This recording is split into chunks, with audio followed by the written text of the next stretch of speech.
Okay, I don't know. I hope you can hear us this time. Okay. In any case, everything is all right now. Okay. Shall I greet again? Well, hi. Hi. We're not sure where you caught up on. Sorry guys, live TV's full of surprises, isn't it? Do you want to start again? Yeah, so we've had a busy, we're in a busy period right now. We had the Sansu Nationals, the school shooting nationals last week, which was a tremendous event to be involved with. Absolutely.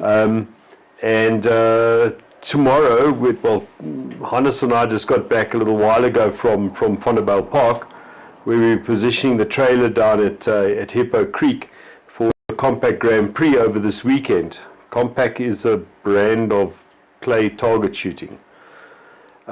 So, you know, you may wonder why this is important, and I've picked up over the last couple of months, particularly on the Facebook group, and that people don't really understand what GOSA is. So I want to take some time today to try to explain to everybody what GOSA has been strategically designed to be, and how all the bits and pieces fit together, because there's a lot of moving parts here, guys. It's not a Facebook group. The Facebook group is just, we may be the largest gun rights Facebook group in the country, but that's a tiny part of what we do and what we are. So I just want to take some time and run through all the various component parts, or some of the various component parts, because this is not all either. Just to give people out there, and the graphic that we're going to work with now on the flip chart, I've drawn it freehand myself, but we'll reduce that to a proper graphic, and we'll put that on the Facebook group and in other places so that people can refer to it more easily in future. It's a very complex being, this GOSA universe. It's not just one thing, it's many things, and they each have a purpose. And they've each been strategically selected to play a role. Normalizing gun. It's more than firearms. It's more than it's civil rights. It's taking what we do, our love for guns, and our conviction that firearms are an essential part of a functioning democracy. It's taking that outside, it's pushing it out into areas where people haven't spoken about guns before, like, for example, the schools events that we were at, the work that you do with the Girls on Fire, with the women's empowerment lectures that you give. It's going so far outside of the gun sphere. It's going into the proper civil rights and proper human rights sphere, where we deserve to be. We're not about guns. You won't see GOSA with a logo, with a firearm in the logo, because that's not what we are. We're about gun rights. We're not about any specific type of gun that may have fans and it may have detractors. We're about the whole scheme, the whole thing. So if you'll excuse me, I'm going to stand up and refer to the flip chart here, and I may turn my back to the camera slightly, and apologize for that if I do, but I'll try and speak to the camera. Shall we get going? Get going. Okay. So it started out as one of these things that I've seen people doing with their with explaining COVID-19 and etc. with revealing a piece of paper. So I started out doing that, and then the page got very busy. So you'll have to excuse me. I'm going to reveal bit by bit, but it's quite a lot of content to talk about. Okay, so I said we're so much more than the largest Facebook group. We're a complete organization. And now I'm going to go down to the bottom, to the middle, and I'm going to explain it in terms of our logo. So GOSA's logo, which is, for anybody that hasn't picked up on this, it's actually quite cunningly designed. It's designed to represent rifling in the barrel of a firearm, with a G in the middle of that for GOSA. So we call it the the rifle G. In any case, but that's the organization there. And in the organization we have various components. We have GOSA Law, we have our in-house council. We have issues with CFR@gmail.com, which is our old original email address, which still explains exactly what we should be doing better than anything else. And we have a soaking wet Rottweiler. With mud all over it. Let's just come into the picture. Okay, so we have GOSA Law, we have issues with CFR, we have the FDD. Now the FDD is the name of our legal team. It actually stands for Foundation for the Defence of Democracy. And there's a lot of people working on the And there's a background lot of people in our legal team. We have a large legal team. that contributes on a daily basis. Then we have events. Hannes, our cameraman, general organizer, etc., etc. And Hannes just start at the bottom to work our way through this thing. In cooperation with Tac Shack, this Tac Shack Tactical TV, that's what's hosting the show. That's how we bring you this show. Then we have the GOSA Firearms Festivals. We have outside partners.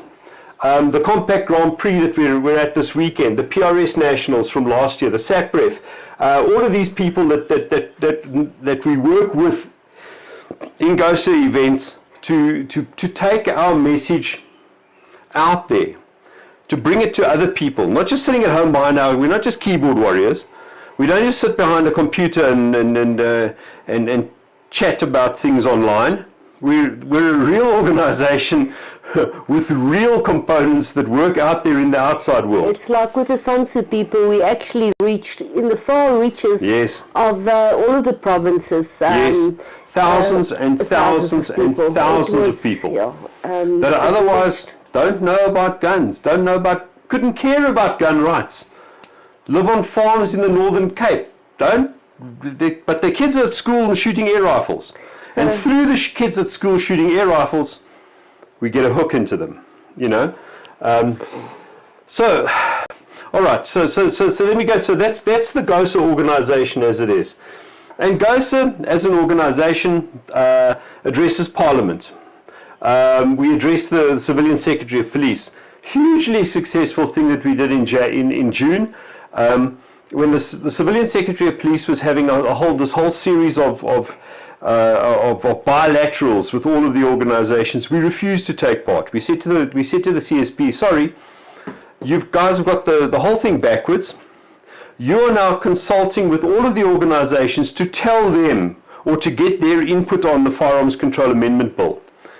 We're not interested in playing that game. We won't play that game. When you finish talking to everybody else, set up a meeting with us and we'll tell you what the problem is with this thing that you should have addressed right from the start. And we had that hugely successful meeting in June that gave rise directly to at least 4 of the points that came out in that Fidelity Directive. Those were as a result of our direct interaction with the drafting team from the Civilian Secretary's office. And Ricky Mann did a wonderful job of explaining to them why research is necessary.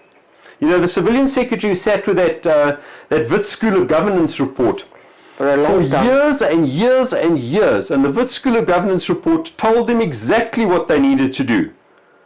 And they ignored it because it didn't tell them what they wanted to hear. Yeah, exactly. And then they tried to soft soap it into this abysmal desktop study and say, well, that's actually a compilation where they just grabbed stuff off the internet and chucked it into the mix with Gun Free South Africa's help. And it was an awful cock-up. It was. So we spent time preparing a presentation, meeting with the Civilian Secretary, and explaining to them exactly why they needed real research to back the legislation. And they came straight out of that, and they delivered 2 weeks after that. They delivered the directive for the Fidelity judgment, for the Fidelity order, which gave us the ability to get new licenses for expired licensed firearms and keep the firearms in your own safe whilst it's been a good year, actually, if you think about it. It was a tremendously good year. So we built on the elements that came out of the Fidelity judgment. Great judgment, which we contributed to, of course, as being amicus in the case. But we took that and we built that, and by refusing to play the Secretary's game with the Amendment Act, with the Amendment Bill, And by waiting until the last moment, so we had a strategic advantage when literally the secretary's people were phoning me and begging me to take part.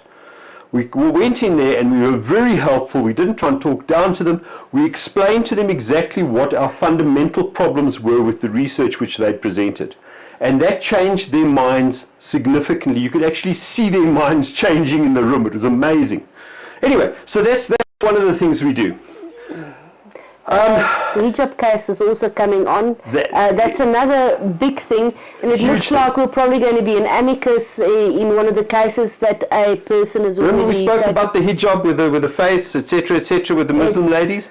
So we've been asked now to come in on that. There's another party that's taking that forward, and they want our input on that. So that's we play all of these different roles.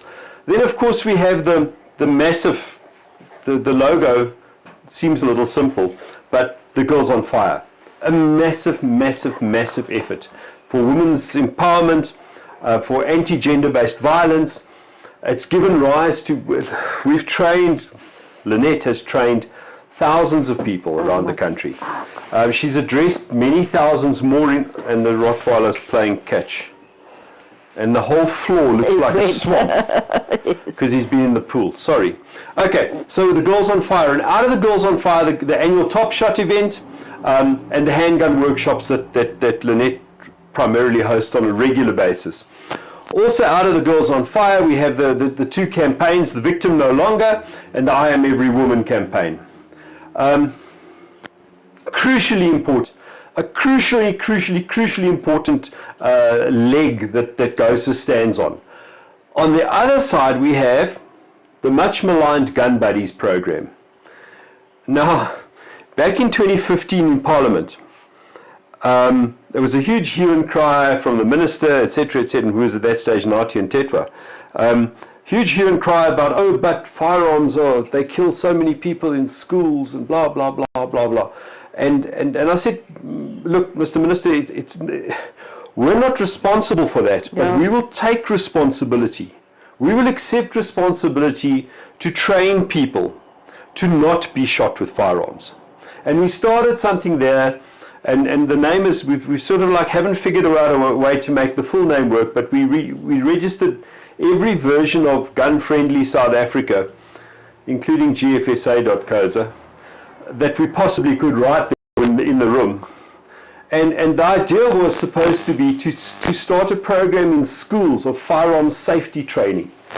You know, like some of us old fogies, when we went to school, we were told, before you cross a road, you look right, you look left, you look right again, just so that you don't walk into a car. Now, of course, they blame it on the drivers. They try to enforce it through the K53 ignoramus driving program that the drivers must be responsible for pedestrians, which is why we have such a huge pedestrian death toll on the roads in South Africa. The largest death toll on the roads in South Africa is pedestrians, because we don't teach pedestrians to stay away from the fast moving metal things. Anyway, and we have the same problem occurring now with the children thing. We see the same thing with ladies. Men are told that they must be kinder to ladies. Instead of teaching ladies how to take their place, how to stand up and say, no, you will not violate my rights. Instead of that, we rely on, oh, but the men must stop doing horrible things to ladies. It's this cocked up, backwards logic that we see in the woke society. In any case, we see the same thing with the kids. Oh, you've got to keep guns away from the kids. Kids are the most naturally curious things on earth. I remember when I was a kid. First day after school holidays started, I knew where all the presents were in the house. I used to climb through the top of cupboards to find stuff. All kids do this. We're naturally inquisitive. You can't keep stuff away from kids. You can't child-proof guns. But you can gun-proof children. You can teach kids, don't touch, stop, call a parent, walk away, which is the message that through the Gun Buddies program, Scrappy in the book and in the sing-along, which has just been published and you must have seen over the last couple of weeks. We're sitting on nearly 4,000 views. Sitting on almost 4,000 likes for the song, which is and it's larger which is larger than many gun rights organizations. Yes, and it's been sent through to Firearms United in Europe. It's been sent through to JPFO in the States. It's been sent to gun owners in the States. It's going all over the world. In the UK, we have children in the UK driving their parents batty with the earworm. Stop, don't touch, call a parent, walk away. Sorry, my singing voice is nothing to brag about. But there's a little girl saying, "Who's this Addie that's singing the song? Can I become a friend?" And he's sitting in the UK, which is fantastic. So these aren't just loose standing things. They're all tied into the GOSA universe. They're all part of a complete strategy. So we want to take people from kindergarten age through to sports shooting. The South African National School Sports Shooting Association. We want to take the ladies. We brought thousands and thousands of ladies into the wonderful world of gun ownership, where people are not necessarily going to become Springbok shots or whatever, but they're not scared of guns, and they know how to handle guns, and they know how to handle guns for their own benefit. Kids, we're teaching kids not to be scared of guns, but they're not toys. They must be treated with respect, and so we've got a whole complete program that revolves around GOSA. And there are other elements to it too, which are a little bit delicate, which I can't get to right now. But a small sample. You will have noticed over the last couple of months, we have these stickers up on the door behind me. We the people. Hands off our legal guns, the amendment bill must fall, and we the people defend our democracy, license the person, register the firearm. Guys, we're engaged in politics. GOSA is by nature a political organization. Which is why we need our Facebook group with 110,000 members on it. That's a crucially important part. It's people. People do politics. So we've got the I Am the Gun lobby, which we inherited from Firearms United in Europe, and we have We the People, our own thing. And in this last week, I see newsouthafrica.co.org has been launched. This is something bigger. Oh my goodness me! It's not for you, my boy. It is. No, it's not. Hang on a sec. Excuse me, folks. What? There you go. Oh goodness me, it's going to go into the pool. No, nope. Caught it before it got to the pool. Okay, so we have this new SouthAfrica.co.org launched in the Cape just recently. We want to index with them. It's the whole part of the whole Sakaliga, the events that we've been at for the last 2 years, the events that we're going to do next year. It's the civil society coming out and saying, this is what our future, well, this is what we want our future to look like. Not what politicians think. Not what the politicians think is convenient for them. We're telling them, we're in the driver's seat. We're going to tell them how our world must look, what it must look like. We're a very important part of that. We work together with Safe Citizen, we work together with all of the other organizations. We help where we can.